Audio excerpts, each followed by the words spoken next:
very interesting. I have friends who have done online education before. It has benefited them because of the style of how they learn. My first thought would be like, it's very posh, isn't it?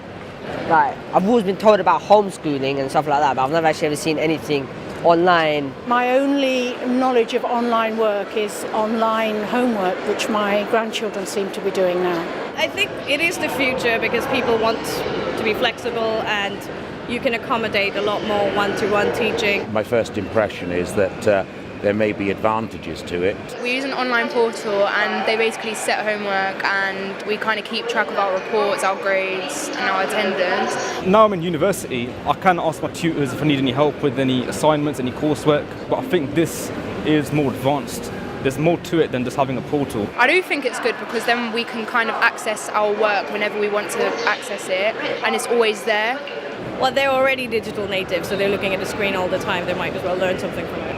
I think it's a great idea, and I think children who are so much more used to learning online, using their computers, using their tablets, it's just a completely different world. One of the most important parts of the school is the socialisation you get from it. Well, everything has its pros and cons. Did you know that the Harry Potter schools? I didn't know that, but yeah, that's the sort of thing. In terms of the world of tech, it benefits the industry because everything is constantly moving forward. And I think education is potentially the next thing now. And you guys are leaning towards that. As time goes on, you've got to change with the time. I mean, there are projects in India where children learn online and where children learn from computers, and it's very effective indeed. It will speak a lot more to a generation of 11 to 16-year-olds who will be going into their GCSEs, how they're used to learning now. I've got a nephew, he's about 5. But he's always on the iPad.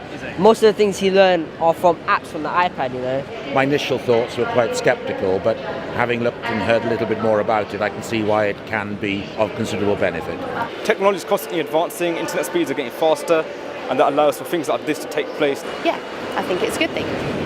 Gives us a job in a couple of years.